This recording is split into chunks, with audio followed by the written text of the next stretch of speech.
Hello again, welcome to Slow English. Today's story has a rather unusual start, and it's called Smelling Essays. Now, as they wandered about the temple, they came upon an old blind priest sitting under the veranda, engaged in selling medicines and prescribing for patients. "Ah!" cried Sung. "There is an extraordinary man who is well versed in the arts of composition." And immediately he sent back to get the essay they had just been reading, in order to obtain the old priest's opinion as to its merits. At the same moment, up came their friend from Yu Hung, and all three went along together. Wang began by addressing him as Professor, whereupon the priest, who thought the stranger had come to consult him as a doctor, inquired what might be the disease from which he was suffering. Wang then explained what his mission was, upon which the priest smiled and said, "Who's been telling you this nonsense?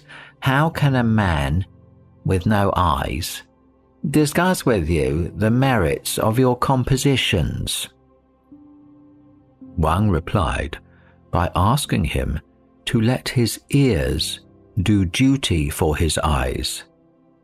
But the priest answered that he would hardly have patience to sit out Wang's 3 sections, amounting perhaps to some 2,000 and more words.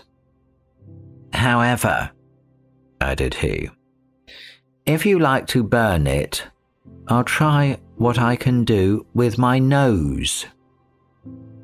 Wang complied and burnt the first section there and then, and the old priest, snuffing up the smoke, declared that it wasn't such a bad effort, and finally gave it as his opinion that Wang would probably succeed at the examination.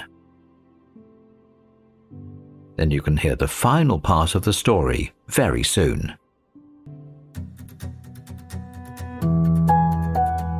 MI Radio. Hear it. Feel it. Love it. Now, the last part of the story.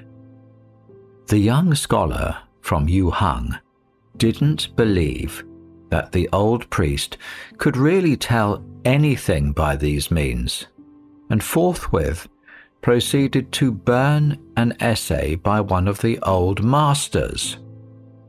But the priest no sooner smelt the smoke than he cried out, "Beautiful indeed, beautiful indeed. I do enjoy this. The light of genius and truth is evident here." The Yu Hung scholar was greatly astonished at this, and began to burn an essay of his own, whereupon the priest said, "I had but a taste of that one. Why change so soon to another?" "The first paragraph," replied the young man, "was by a friend. The rest is my own composition." No sooner had he uttered these words than the old priest began to retch violently, and begged that he might have no more, as he was sure it would make him sick. The Yu Hung scholar was much abashed at this, and went away. But in a few days, the list came out, and his name was among the successful ones, while Wang's was not. He at once hurried off to tell the old priest, who, when he heard the news, sighed and said, I may be blind with my eyes, but I am not so with my nose, which I fear is the case with the examiners. Besides," added he, "I was talking to you about composition. I said nothing about destiny." And that's the end of today's rather strange story, but nevertheless, I hope you enjoyed it. You're listening to Slow English.